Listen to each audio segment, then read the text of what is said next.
So it's looking directly down at whatever it is, the object. If you, this one's a good indication of it. The bottom square down there, right? See how it's kind of, I don't know, tapered, right?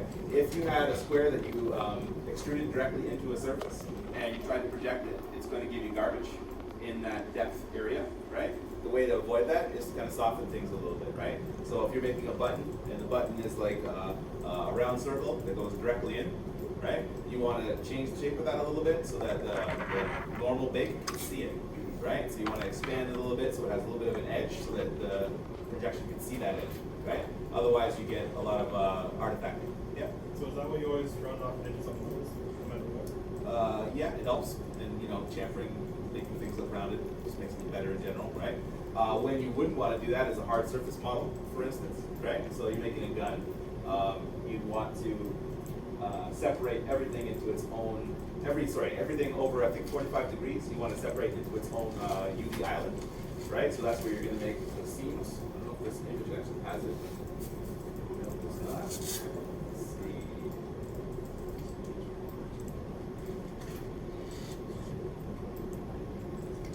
Let's assume that was the right one.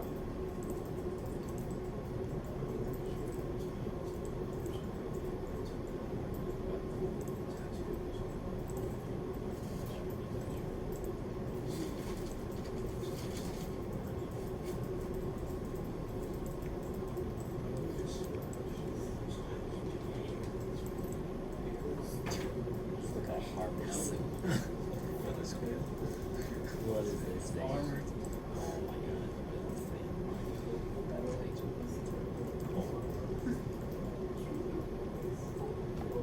I don't like the movie, but it's alright, I guess. Yeah. Just that her eyes is huge. Yeah. So I'm having trouble finding an image that clearly breaks it down for you. Again, anything over 45 degrees, if it's like this, for instance, you definitely want to make each of these planes separate, right? Otherwise, you get weird normal, rounding that's happening here, and it doesn't know how to justify that, how it actually is going to resolve it. What else?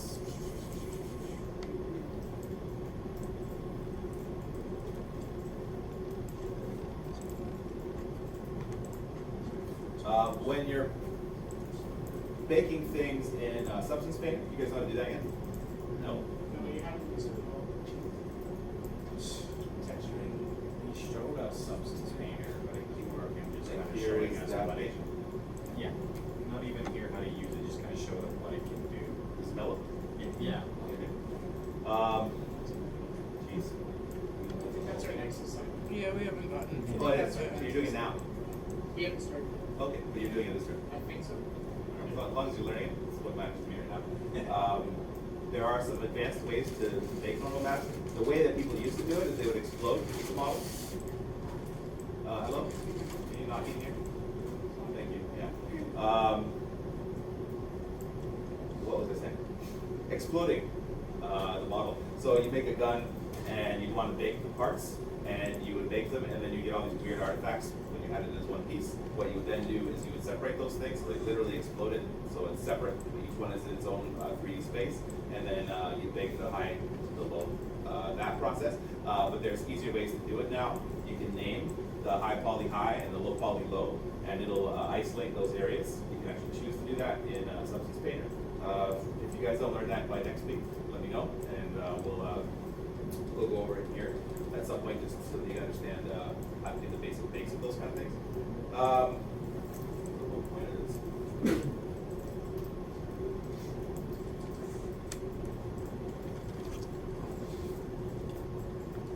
here we go. We were going to discuss the bony landmarks today, poly painting,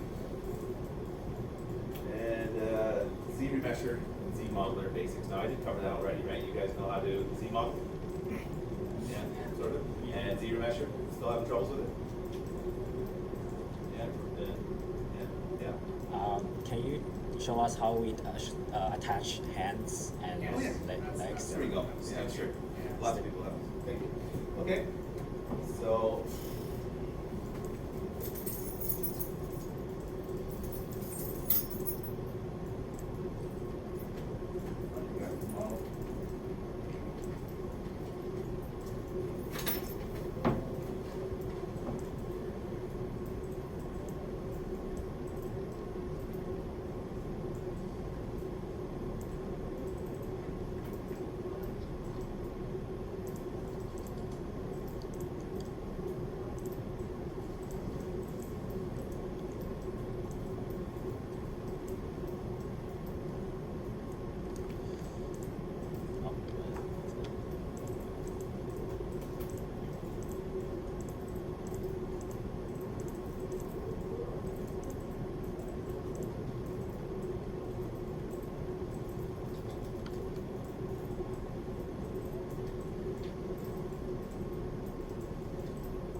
selected mask this hand, and then I want to do it.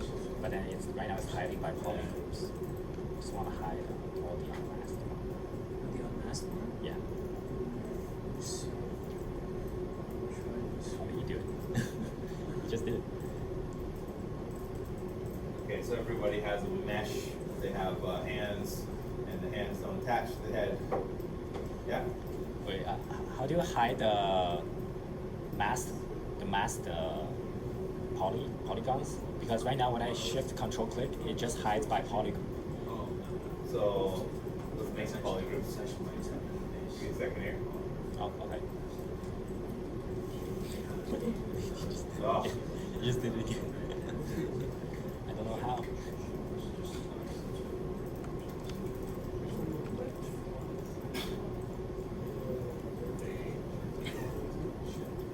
Know what you're saying? Oh, I mean Got like, polygroups. because right now I made a separate model with the with the hands and feet. Yeah. I just want to cut off that and then attach it to my actual low poly model that I'm going to work with. Okay. So I'm trying to put together a couple steps for you so you know what you're doing. But let's see. Okay. So this head here, I want it to be on a separate separate subtool. Is that right? Yeah. So if everyone's watching right now, I don't know if you all know how to do this, but I'll show you right now. So I have two poly groups here. Hide one. I can go to where was it again? Subtool split hidden. Right now it's a separate subtool. So I got the head and hand separately, right? Which is probably where you're at right now. Yeah. Yeah. So if I made hands, if I have any, just stitch on. Figure something out. I'll just stitch the head with that, right? And I'm going to zero mesh this head. That's going to make it uneven. So zero measure half. There we go. Do it again. Yeah. So you'll see here on the edge, they don't line up. The number of loops, right? Get some weird stuff going on in the back.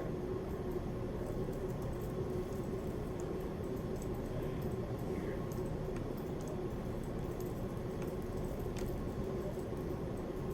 Thanks. So I've added some errors in there. You'll get to see some other interesting stuff on that.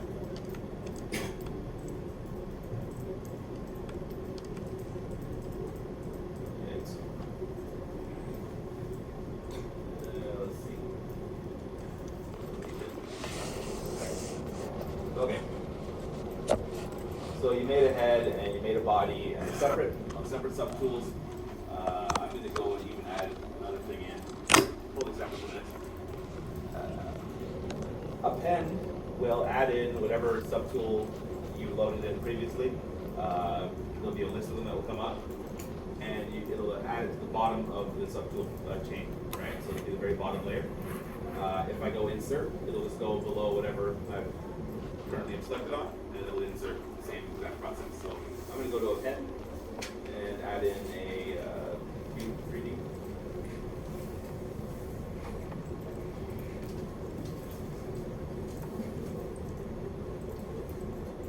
There it is.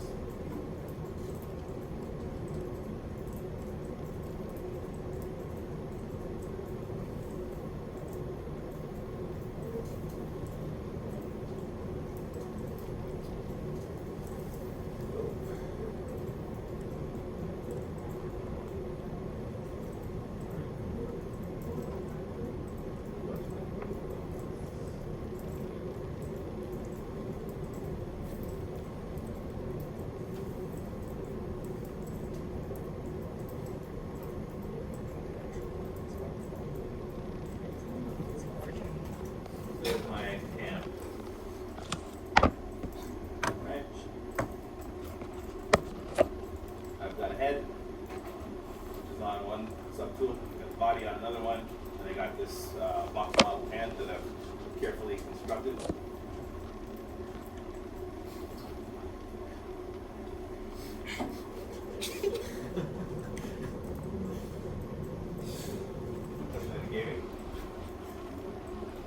Go ahead.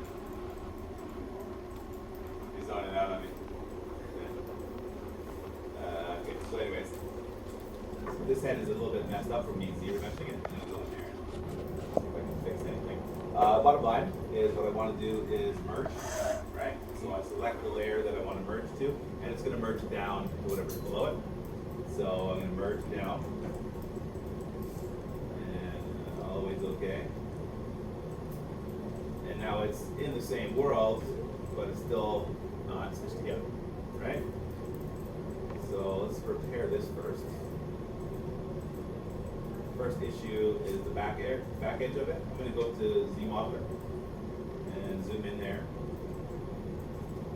And again, over an edge right now, I'm going to hold down spacebar, and then I'm going to bridge.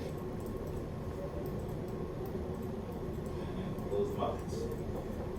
Right? So now those are matched, but these side ones are not. Right? That's the problem there. I'm going to go, instead of move points, I'm going to hold down spacebar on the point, and I'm going to go to stitch, and then I have three options at the very bottom there. I have to end point, to midpoint, or to start point. And it's very self-explanatory. The end point means it's going to take whatever I click first and move it to where I'm clicking second. To midpoint averages the two, clicks them to the middle of that, which is what I typically would do. I'm going to try that now and see if it works. There you go, conversion to the middle. If I'd done the other way and went and to end point, I would have clicked the first one here and click the second one, and it'll move it over to here. Alright? So if you want a little bit more control, that's one way to get it. Now, control shift on between the two poly groups. I do this often just kind of as a maintenance thing. They come in red, which is a separate poly group. And so I'm going to hold down shift click and just click on that, and then control W, and now it's one poly group again. Now I don't have to worry about any little weird things. If I'd hidden this, watch this one, and bridge 2, nothing happened, right? It did actually happen, but because I've hidden something, it's not showing up visually. Is it still there?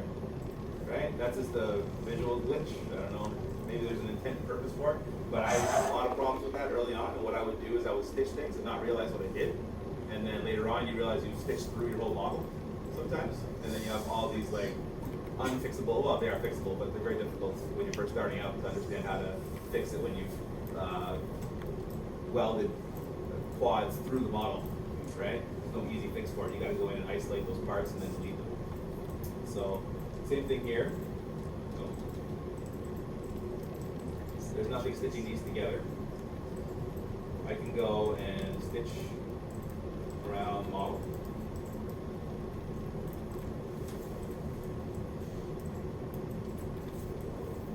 And look for any weird issues. This try is a bad spot because the neck is going to be moving a lot. Right?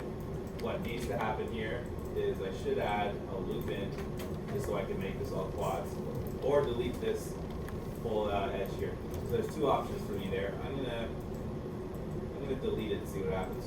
Delete edge, loop, delete. Not a good result. When you want to delete things using this method, what works well is to delete and terminate things, right? So if I was to delete this try and that, now this whole area is kind of isolated. And if I was to delete the edge loop, it's just going to delete that without causing me problems, right? At that point, I might want to bridge it again. And then while I'm still on the edge, I could insert a single edge loop. I could have that in again, right? And even better, I can scale that a little bit. Scale edge loop complete. Just to give it a bit of the roundness that was originally there. And then I'm going to make it all one poly group. That was Control Shift and then Control W.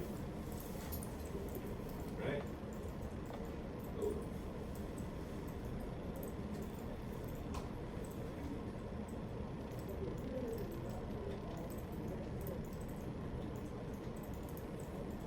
Go. Jiggling around to get that to be the right poly group there. So now I just want to stitch the rest of them together. Now, it actually pays to do the math before you start this process. I did not, and I may actually end up with the wrong number of edges. If that's the case, I'm going to have to go in there and fix it somehow.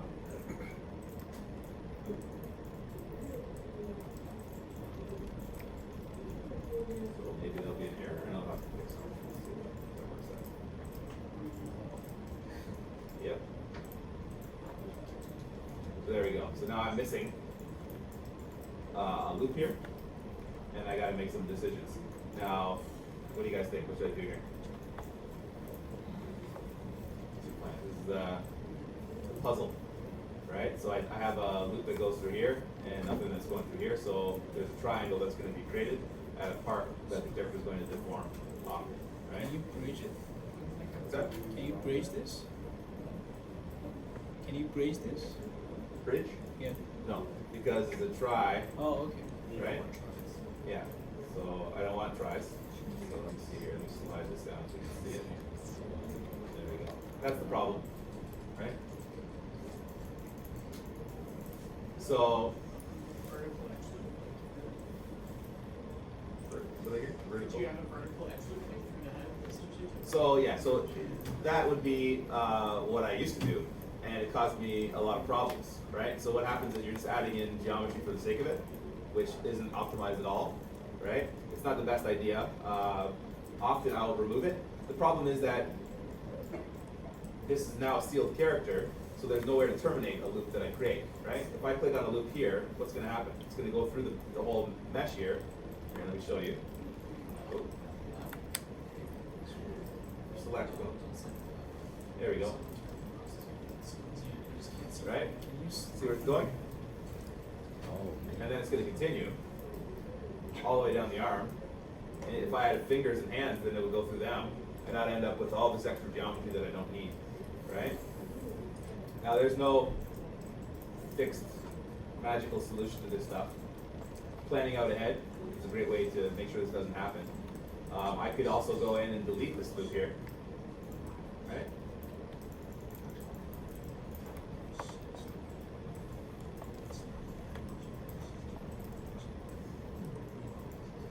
See what happens. So you see it caused some other problems for me down below. What are you guys doing over there? I'm helping. You helping them out? Yeah. Missing all this.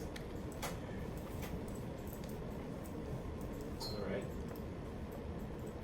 So, one of the things I like to do is delete wherever that's going to be a problem.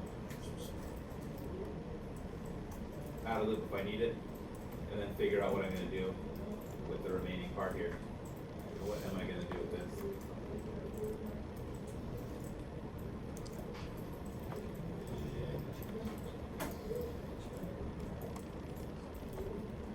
here's the virtual first step.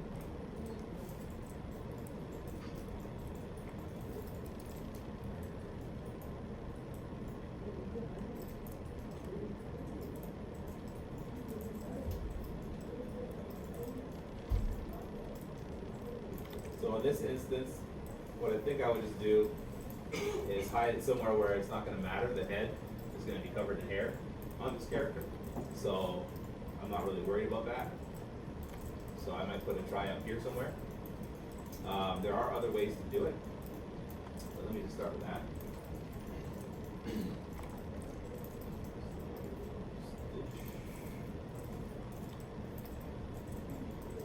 So I can work my way through the model like this until I find a place that it doesn't matter. I could delete edges and delete loops that way, right? And then figure out how I'm going to do it up here. And let's see what's the trick here.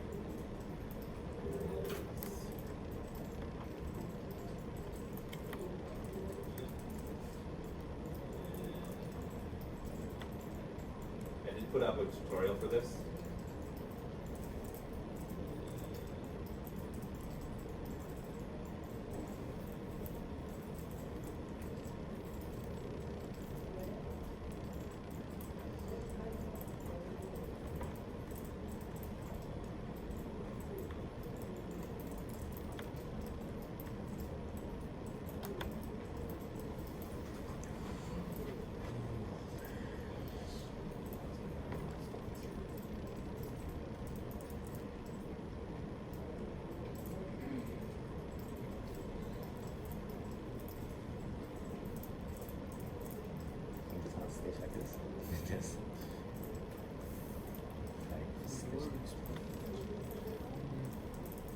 always kind of cause problem because if the number of vertices doesn't match, then well, let's just see what happens then. What happens if it doesn't match? Like, what can I do? You can always use animation, but it's easier than fingers. Oh, I don't mind. You think you lose your polish it. Polish. Polish. You go to deformation, you finish is polish. Polygons. Your hands. The hands. After a stitch or before a stitch? So I've hidden it up here. Still have quads. Let's see if I can find that video for you guys. I have it again on. Goodness, There we go. So up at the top of the of your class page, reducing loops with Z modeler. And show you guys how to do that.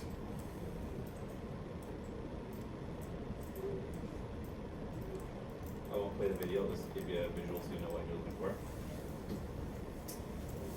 And able to play it.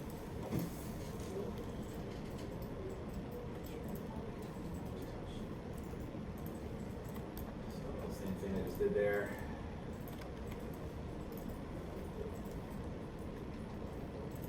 Now, if you count the number, oh.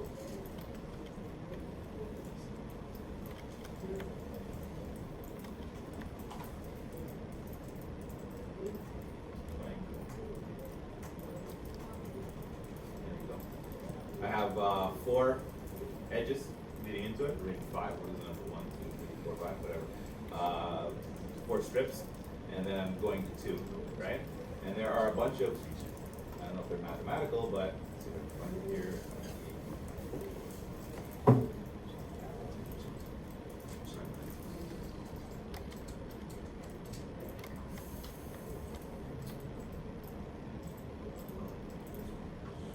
There we go.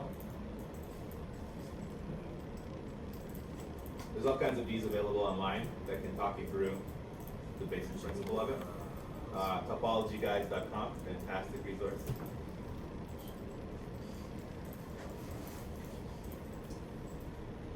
It's all about end poles, when poles are okay, when not to have them, when they'll create artifacts, and when they won't. And here you go. Here's an example of some of the breakdowns that you can use to blend from a higher density mesh to a lower density, right? So 4 to 1, you can see the structure of it here. 3 to 1. I think I did this one here 4 to 2 for that demo. Yeah, for that demo, we got 1, 2, 3, 4 to 2, right? And I'm showing you how to break that down. Oh, save it. And here are some, I don't know, more complicated versions or smoothed out versions of it. Any questions about that? No? Okay. Another way to stitch things. Let's see here.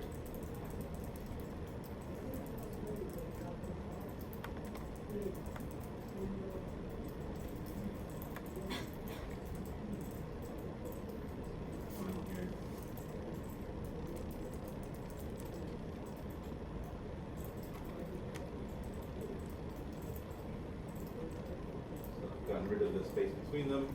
I'm going to split hidden. So that neck is now a separate piece. Don't need it. Still using Z modeler. I'm going to click on one edge and bridge 2 holes. It's very clear. So a hole here, there's a hole here. If they're the same number of vertices, it's a seamless transition. I'll just try it once and see what goes on. Right, I can add as many spans in as I want. One seems to be good. Hold on. Polygroup columns, turn that off. Just learned this a couple weeks ago. Polygroup flat. And then I won't see all those colors.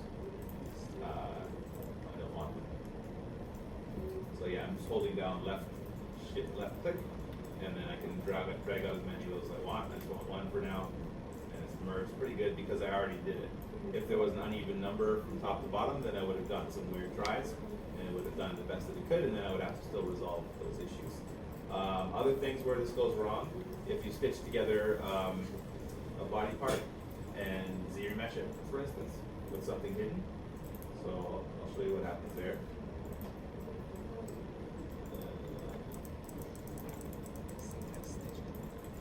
Zero mesh it.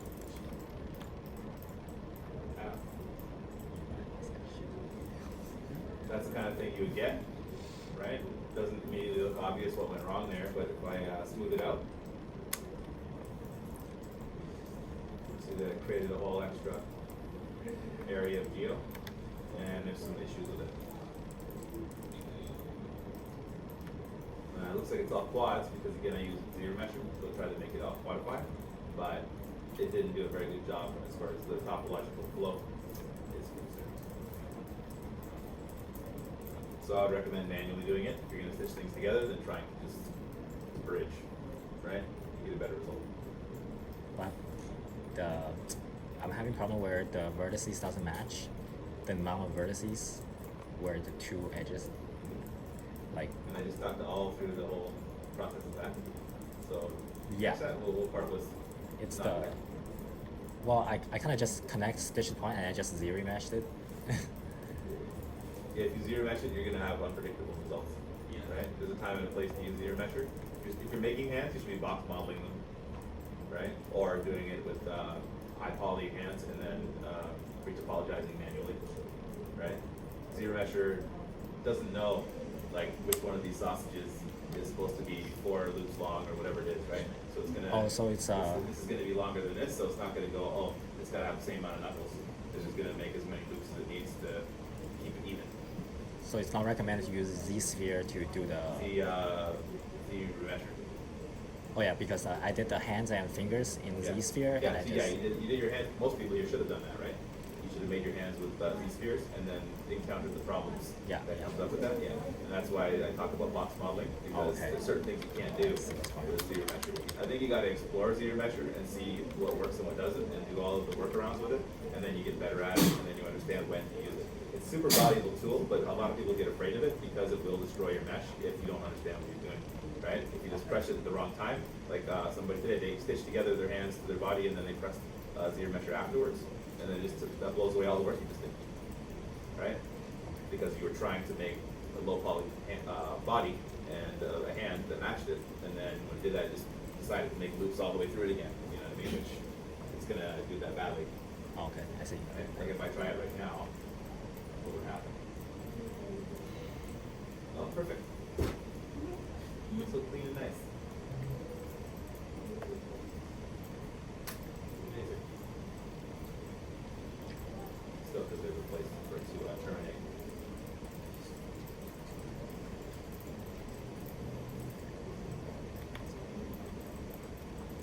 So any questions about that part of it?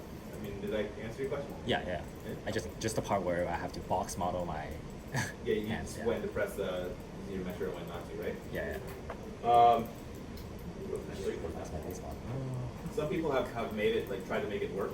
You know, I've seen some pretty bold attempts to make zero measure work by, for instance, making poly groups for each finger, and then poly groups for each knuckle, right? If you keep groups and zero mesh it with all of those things as separate poly groups, you'll get something of a close result, but it's still not going to be accurate. You're still going to have to go in and do some work to clean it up afterwards. I don't think there's any way to avoid that. Yeah, there's no way to avoid it. It's the not fun part of making characters. Just sculpting away, hours of fun. I get lost in it for hours, and I do it on the weekend. I enjoy it. Topology, I can't stand it. It's like the worst thing ever. And there's always these tools that are supposed to make it easier for you, and they sometimes work, but things are getting easier. They've made a lot of advancements over the past couple of years. There's some tools I shouldn't tell you about because they're so easy. But I feel like you need to learn the hard, horrible way first, so you understand how to fix any issue that comes up. Because sometimes algorithms can't solve the problems. Okay, so who here knows how to polypaint? You're all G's with it. No? Yeah? No? Okay, well, I'll go through it once just so you guys get the idea. Maybe you'll learn something else in the process of this. I'm gonna go to standard.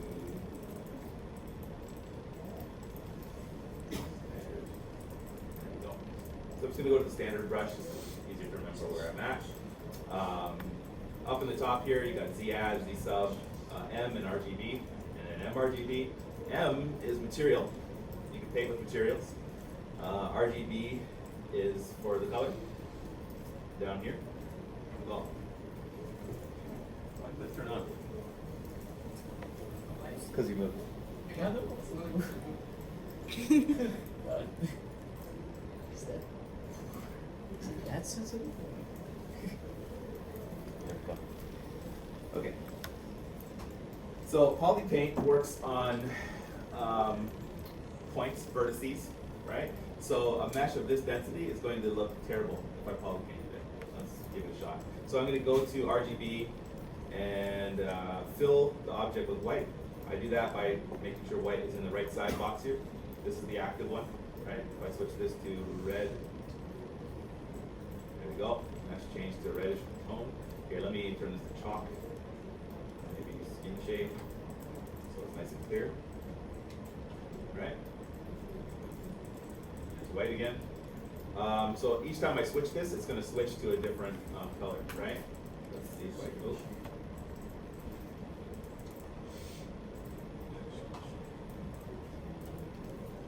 Now,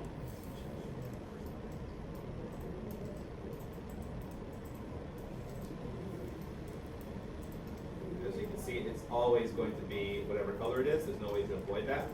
I can go all day and it's just going to keep switching. So I can't actually paint on the mesh at this point, right? So what I need to do is go to color and fill object, and you got to make sure that RGB is selected. I don't need Z add at all because I'm not actually going to change the shape of the mesh. I'm just trying to paint on the surface, right? So with RGB selected, I go to color and fill object, and nothing visually happens, but it did fill it with that color. Now when I go to switch to a different color, you're going to see nothing happen to the actual mesh, right? So now it's active with white all throughout the mesh. If I go in now and start drawing, I can add red onto it, right? But you'll notice, like, see little peaks in areas in here? That's because that one vert was not painted red. So it kind of does a fade because the resolution is so low. You see it's kind of boxy and chunky when it's doing that. You're not going to get a good result with a low density mesh. So what you want to do is subdivide it. And now, the paint's much smoother, right?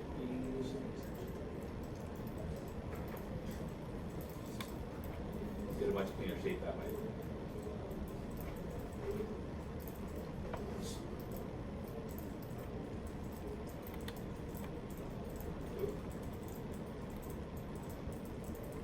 Weird.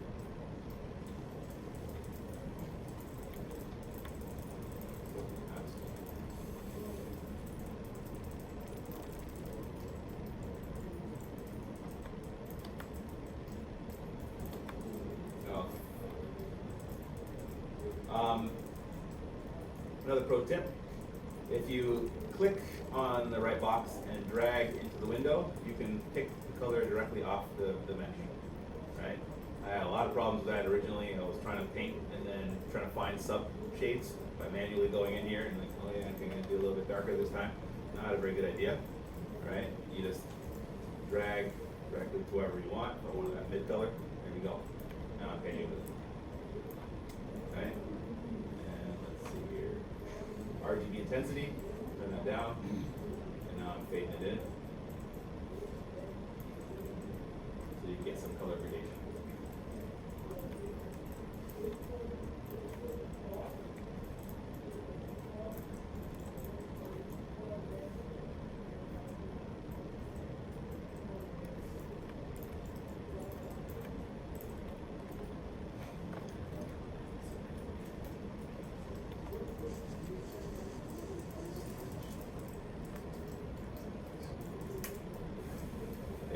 the same thing with materials, so that's always fun.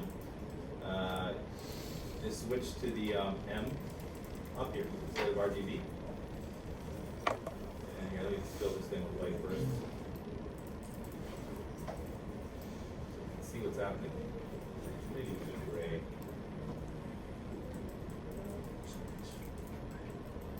Go. And then when I go to M, now this window here that actually is active, and whatever material is under there, it's going to do the same thing. The whole model's going to do it until I fill. So color, fill object. Now it's all chrome. Now when I swap it to something else, I can paint whatever other material I want. And you'll notice still the resolution is low, so I'm still going to get some artifacting. If I divide this, oh geez, 10 million, and wait for it to crash.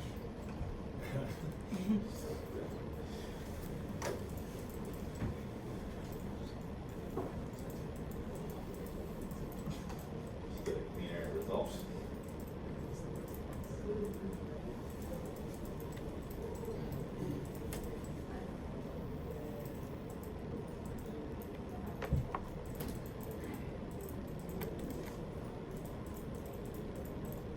And again, that's what will happen at low resolution, right?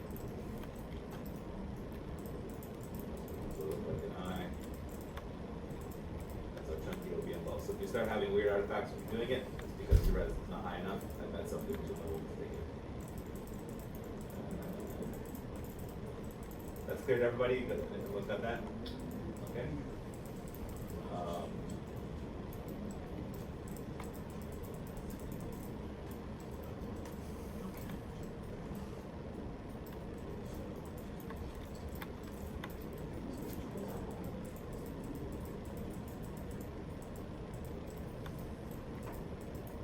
Let's see.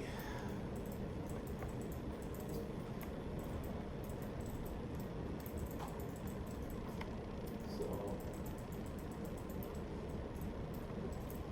get a little tricky, get a little advanced here.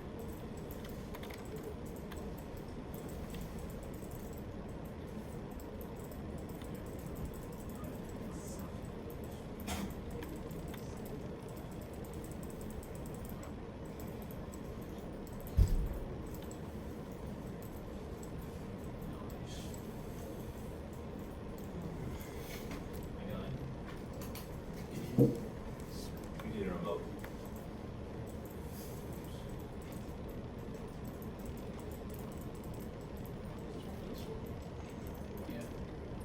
Now, I can use masking. Let's see here. There's a whole bunch of features under masking on the right side. It's under the tools palette, and there's just tons of options. Mask by cavity, mask by ambient occlusion, mask peaks and valleys.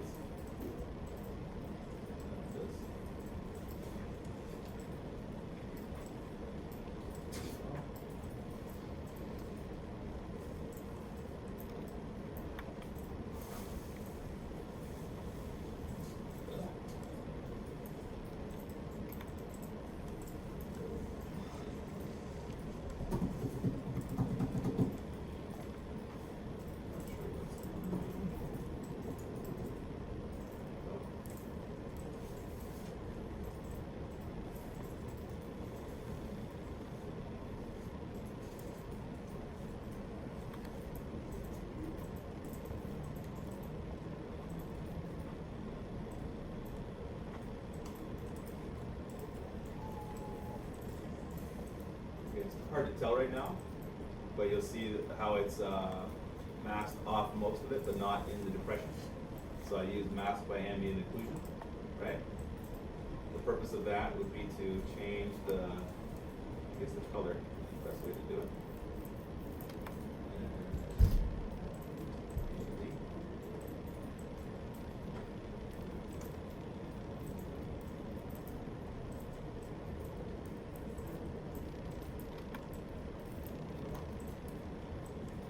Colored in all the depressions, right? Now that's just using ambient occlusion. you could use the same thing. For instance, you're making like a modeled skin, and you want it to have the higher edges of it to be cleaner, or let's see, lava would be another way you want to do it, where you want the color to be different in the cracks and the depth of it, right? That's another way to mask off globally after doing a whole bunch of sculpting, and do it easier than actually manually going in and trying to paint all those little cracks and creases, right? And there's a whole bunch of different options in here, including intensity, mask by cavities, a whole bunch of things that you can use to do that.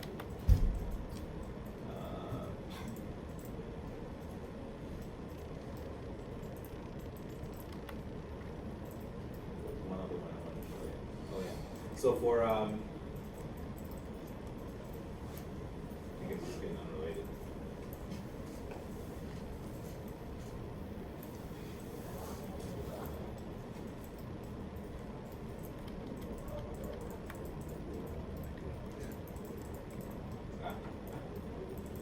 You can sculpt at the same time as you're drawing things, right? So you'll see I have the color as well as the main shape of it. But what makes more sense to do is to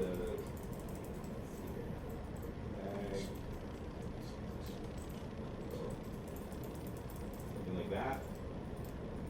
If I wanted them to be red zits or white heads or something. Ew. Yeah, exactly.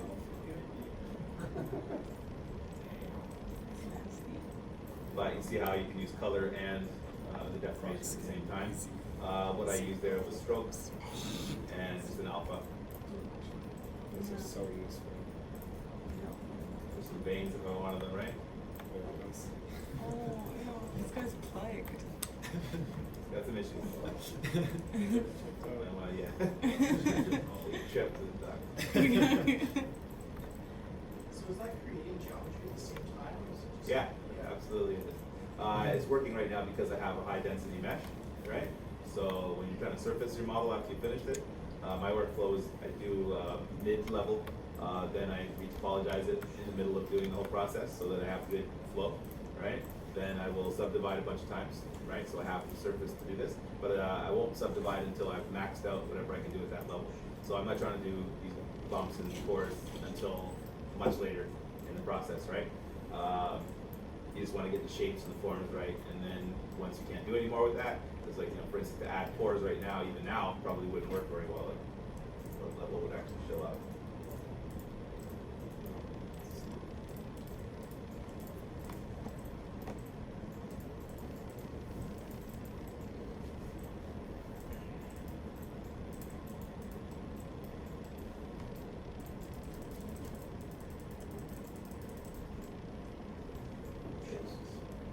Creators.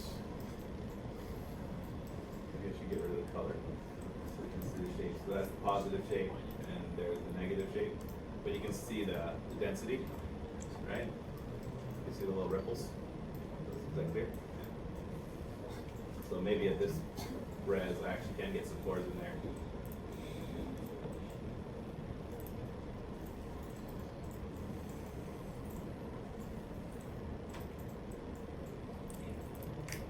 Visible. What's that at? 700K. Right? So around 1 million or more. So I might start adding that stuff in.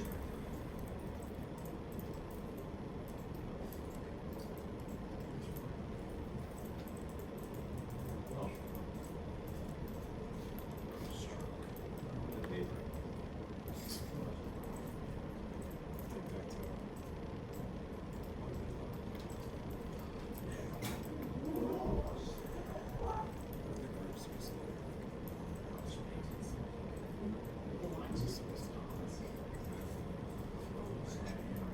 Is it supposed to be like fingers?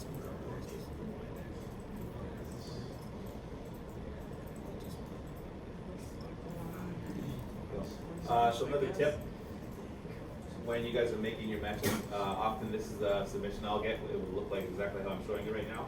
There's not enough geometry here for these pads and lumps and stuff like that, right? When we get down to what is actually going to go in the game, looks pretty minimal, right? Maybe at subdivision level 2, there's enough detail there, but it still looks kind of messy, because we still got some cross creases that aren't working out. Normal maps can handle a lot of this stuff, but it's not gonna be perfect there. You definitely wanna pull some of these shapes out in the low poly. I could have pulled it out in the lower density than this. Like, even just adding in another loop here, so that there's a raised plane across this, I don't know what you call that, fat roll. I don't know what it was. Tweed jacket, whatever that is. Right? Same thing goes for all these little things. If you're making like a rock feature, for instance, you're gonna wanna make sure that in the low poly, that you have those silhouette shapes, that you're not just adding surface detail at this high level, and then when you go down, there's nothing there, right? Ways to add that, again, the inset is a good way to do it, right? Or just re-topologize the whole thing manually after doing a high poly. You could always go in here at this subdivision level, start, making quads over top of it all. Does projection work for this type of thing? Yeah, absolutely. So essentially, I think, do this, right? So the problem I have right now, like, see how I've added all the surface detail to this mesh? If I wanted to go in now and add the stuff that I'm talking about, I can't do anything to it. If I try to use the modeler, for instance, it's going to tell me I can't, right? Because it's composed of multiple subdivision levels. So what I would do is I would duplicate it, call it project, or high poly, or whatever you want. Go to the low poly one, turn it down to the low subdivision level, delete all the higher subdivision levels. There is a free subdivision levels function, but I never use it. It always blows up at some point. It's storing something somewhere, and then when you need it to work, it won't. And I don't know, I've gone down that path too many times to try it. I'll just delete higher and project it back. And then I always have preserved my stuff, and I'm not relying on some, subsystem to make it all work. So I'm gonna delete higher. Now I have a low poly and a high poly, but they're on separate subtools, right? For the high poly one here, I have all the details. I could project right now onto this, but it would do the same thing. It wouldn't do much, right? Here, let me show you. Let's go to the low and solo it. So what I was talking about was, for instance, this loop here. There wasn't enough detail in there, so I could insert a single edge loop. There. Like that. Now I got a shape, right? I might hold up to it. Could have also doubled that, I think. Get the same result, right? And then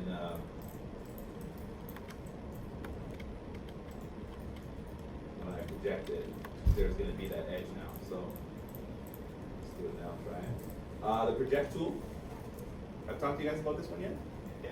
So I don't mess with these numbers unless there's some desperate situation.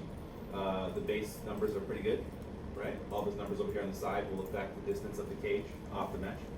If you go too big with it, for instance, your ears will collapse through themselves because the cage is going to do something like that and reverse on itself. Same thing with the eyes. They'll eventually push through themselves and you end up with all kinds of actual problems. So I leave it at like 0.02. And remember that number if you ever do it, modify it, how to get back to it. So you don't have to restart the whole program again. And if I project all, let's see what happens. Probably not much because I didn't have, there we go. Not much happened because I don't have any subdivisions now. So on this one here is the original one. I'm going to create a little poly. And I have the project version below it. I'm on low poly. And then I go and divide it up to the same number that it was before.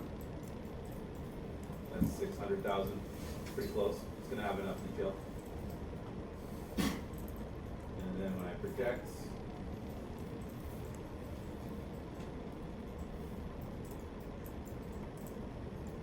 I'm gonna get back all the detail that I had there, but I made changes to the low poly.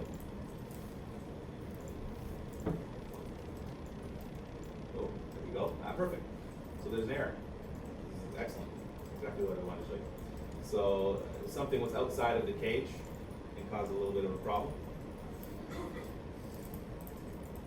There we go. So now I'm on just showing you the low poly. And this is where I would typically have given up back in the day, working on it and being like, oh man, this project never works for me. What am I doing, right? And I wasted all this time, and now, oh man, I've got this hole in my mesh. How do I get out? And spend some time trying to fix it, and it wastes a lot of time. The best way to fix that is literally just turn on transparency, and I got the move tool here. That's all I'm going to use, and I use this trick all the time. Oh, no, except for now. There we go. And then I look and see where the bubble is.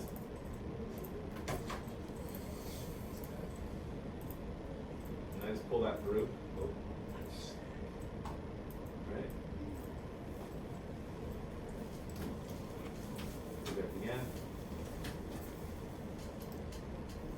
Doesn't crash, it'll work.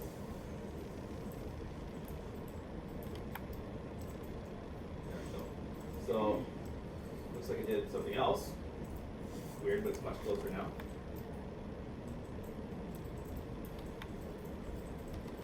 Yeah, so projecting through the whoa. Right. So I'm just gonna smooth that out a little bit.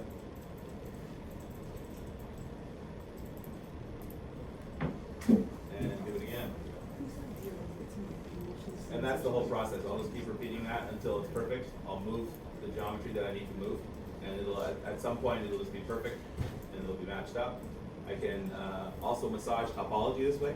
So if, for instance, the edge of this pad, whatever that is I'm making, was out of alignment, so the low poly has the loop here, and the curvature actually is higher, right? I can just move the edge loop to where it needs to be, and then project again, and it'll be perfect every time. So I think this did it. Let's just take a look. Sorry, 1 second. There you go. Right. So I didn't adjust these settings at all. All I did was I manually went in and shifted the part to get rid of the air in between the projection distances, right? So that 0.02 was not far enough for it to get that one little piece. So I just manually moved that and fixed it up for me. Same thing works for the face, same thing works for the eyes, and you can get pretty involved with it and clean up pretty much anything just by doing that process, right? And it saved me so much headaches. It was very frustrating working with project because it would always ruin my model, and exactly how you saw, but sometimes way worse. It will pull things like from here right through, and then you get all this ugly stuff in the points here. You just move it, massage it a bit, soften it with smoothing, and then move it into the place where it's supposed to be, project again, and then you're fine. Does someone have a question? Yeah. I was just wondering about symmetry. If it stops working, Symmetry. why does it stop working? Why does symmetry stop working? Well, you started without having symmetry on. Would be one good reason for it. You pressed some shortcut combination that turned symmetry off at some point, and then didn't realize it. Right? Pressing X will do that. Right? So sometimes you make a mistake with that. The way to fix it, some of the time. Someone had the same problem today, actually. See, I have symmetry on right now. Right? Let's say I pressed symmetry off by accident and made some mistake. Right? Idiot. And then turned symmetry on when I realized what I was trying to do, and then I'm trying to work on it again. And, well, now I'm really screwing things up, right? Sometimes it gives you warnings that you can't do certain operations as well, right? So the way to fix it is under position. Right? And modify topology. So this is all under geometry.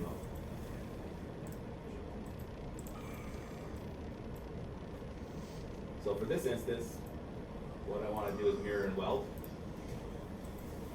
Oh, which I can't do to a subdivision level. Anything.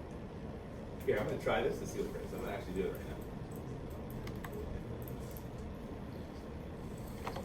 And saving before that goes wrong. So freezing subdivision levels will allow me to do what it just told me I can't do.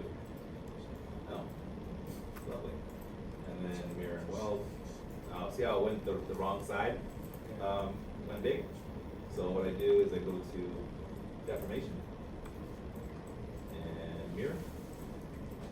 Now it's on the other side, it's going to be duplicated. And then when I mirror and weld, I got rid of the problem, right? That's how you solve mirroring issues on the mesh itself. But sometimes you move the whole mesh off of alignment, right?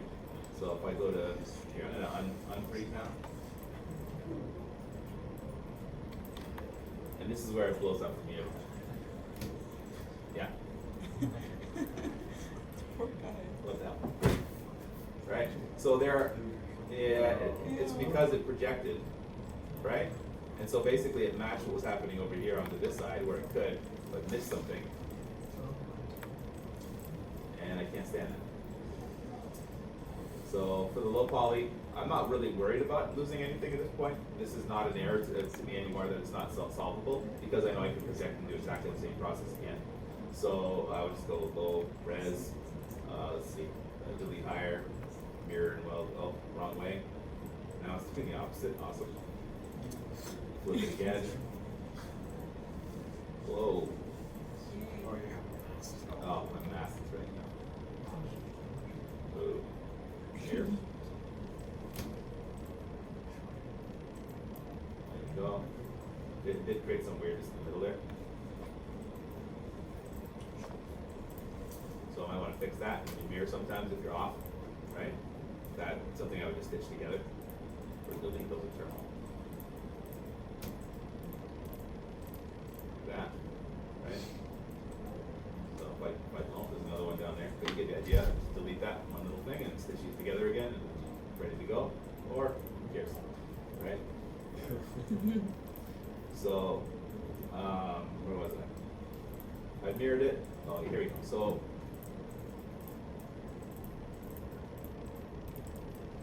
symmetry on, cause problems, right? Symmetry off, I can move it off the axis. Now symmetry's on again. Uh-oh. This is what I've seen happen to some people. Sometimes like, oh no, why is this happening? See how it's floating in space there? Yeah. How do I fix that? Oh, I can't do symmetry anymore. My tip is all jacked up, right? Well, the problem is just that you have it off the axis, which I just literally moved it personally. Actually did it myself. So position, X plane, make sure that symmetry is off when you do this, so it doesn't do a lot of weird stretching.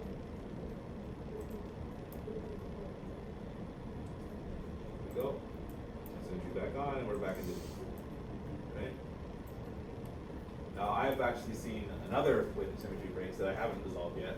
I have no idea what's going on with it, but I couldn't fix the problem no matter what I did. I even exported the mesh and brought it back in again. And it just kept it saved something in memory somewhere and it's causing a problem. So if you see that problem again, I'd love to fix it with whoever has the issue. I can't remember what I did at the time. I just moved on. Okay, so we've covered poly painting, projection, zero meshing, we kind of did.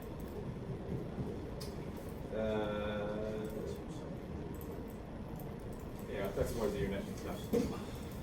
Get you guys comfortable with it. Yeah, I actually have a question about zero meshing. So before I was able to zero mesh like my base, with all my polygroups and everything. Yeah. Just to make sure everything is like the edge flow works and everything. Yeah. Now when I try it with keep groups on, it just makes it look So the mesh, if it's too low poly, then it will do all kinds of janky stuff. So let's see here.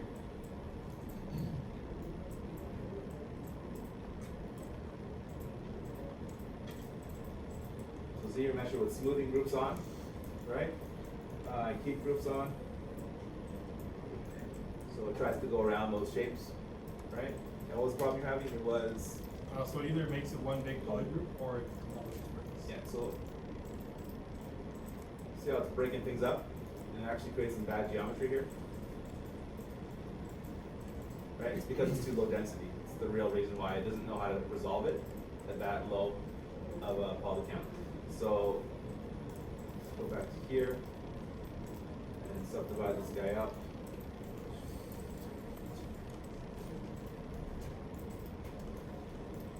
Much higher resolution, right? All I'm doing is masking and then Control W, make poly groups. It's a very fast and easy way to do it.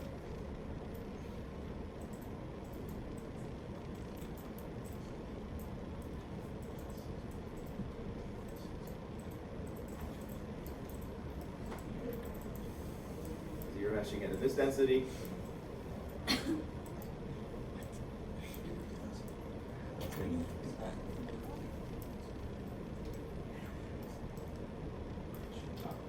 down much lower. Still So stuck at the freaking- much cleaner, right?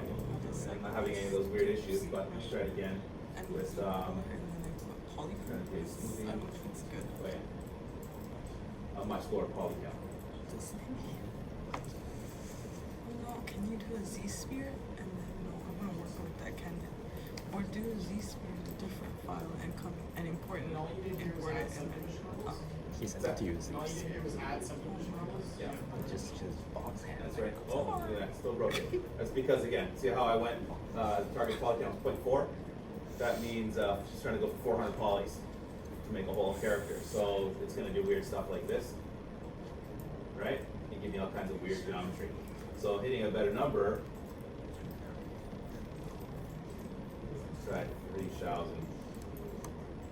5,000 would probably be the minimum I would want to make a character. Okay, see how I'm getting in the range now for a better result, right? Still got some weird stuff going on there. Can smooth that out a little bit, see what I need to fix. There's a lot of, what do you call it, spirally things that I'm seeing happen here.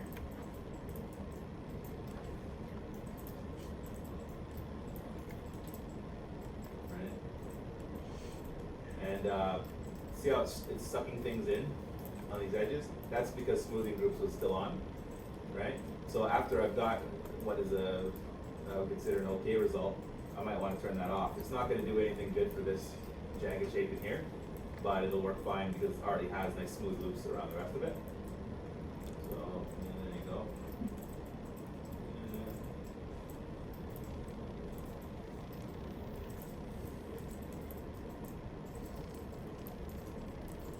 Right?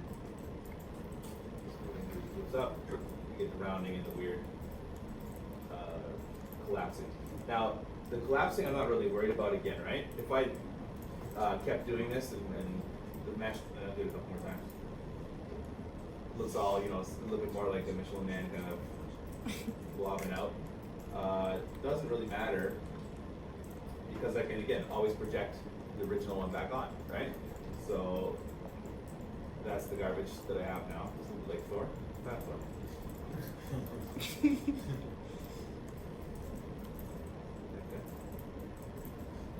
Tommy. His pepperoni nipples. Yeah, but the original one's still there, right? And turning on transparency, I can see where the errors are. Like, you can see the holes in there, right? And nothing else is on except for the one I'm projecting to. I project all. Do I want the poly paint? Yes. And if I turn on solo mode, you can see where it's broken, right? So like this, I pulled this out so it didn't project well. Stuff like that, I'll just literally move it in myself. And then project again. Fix it right up, right? And then there's areas like this, I can see there's a hole there. Right, where again, it wasn't close enough, also here, and also here, great. So, pull that one out. Pull that one out. I could do it much more refined in this. I'm just using a gross big brush because I don't really care. And it's just gonna be easy. There we go. Work again. Smooth it out a bit. Work again. Now, it's good, right? But this also has the new topology on it. You guys all seeing that? My magical moment, no one cares.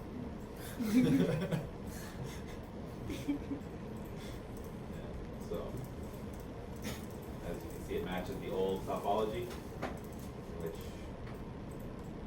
is here, so has much better flow, right? But if I wanted it to be a different topology, I could easily do that and still maintain the exact same shape by projecting, right?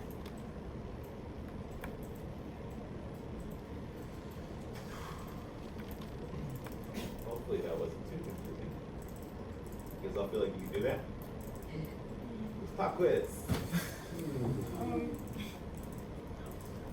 So the next thing we're going to do today, I think I've shown you guys enough of this stuff. Unless you want to keep going, we can do it all day, every day, forever. Right? So yeah, I know. My voice, I love hearing it myself, but I'm sure you guys don't. So the next thing I'd like to do is for everyone to take a look. This is super important. I went to art college years ago, and I was one of the guys who would show his art all the time. You know, I would never not want to show my art. I wanted to get better. So I would show my horrible whatever it was, and people would rip it apart, and then they would give me feedback, and I would improve it. I would take it apart and do what I did, right? You learn a lot from that. You learn a lot from feedback you get from other people.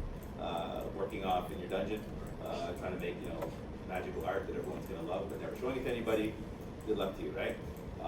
Also, getting a critical eye and being able to give other people feedback will also help you, right?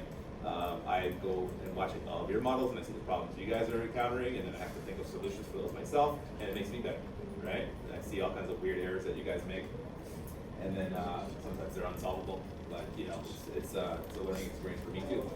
So let's take a look around right now. Don't be shy about it. Everyone put your models up that you've been working on, and get ready for some criticism. Don't take it to heart. Again, it's all to improve your skills. Try to give positive criticisms, right? Something that someone can take action on, I think, is what matters. Not it sucks, or you know, it's great. It's great doesn't mean anything, right? It looks fantastic. Okay, how do I make it better? There's no feedback there, right? It looks great, but the proportions are a little weird. Or what were you going for with this? Or, you know what I mean? Maybe it looks like something that I've seen before. And what's going on? I'm gonna get a collection of these. Where was it? Anyways, the feedback that you get from others is invaluable. Please take the opportunity to walk around right now and look at everyone else's work and give some feedback. I'm going to ask you guys about one piece of feedback that you got that was good, that might help you, and also one piece of feedback that you gave somebody else. Okay, so stretch your legs. Can I just?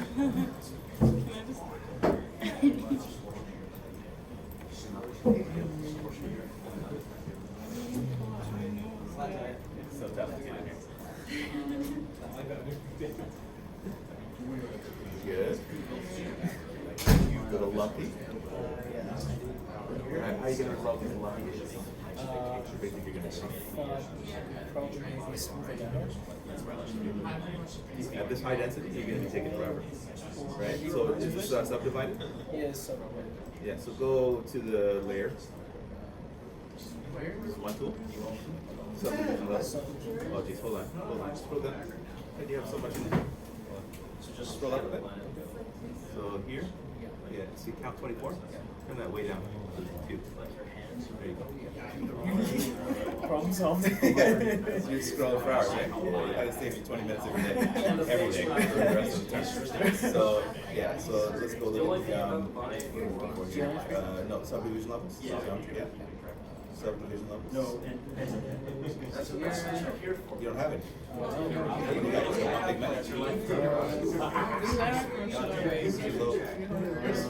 What's your low poly? What's your low poly base mesh that you got all the details on? Looks to me like you missed out on eyeball. is just the check. Let's just make it more definable. Do you want me to just do it right Yeah, Z-sphere. Where's the in-betweens? now? I just want to show you tip. I'll just like crisscross. I think that's So. There you go. Is that it? How close are they to each other? Oh, okay. So why don't you take, what is the name of that one? Go to subtool. yeah. Go to subtool and rename it. Give it a name that makes sense. Low. Lower. Higher. There you go. Lower. Higher. This guy, I lost mine. Yeah. Low poly. Sure. Now go to the other one. The high poly one they have. Right? And then go to a pen.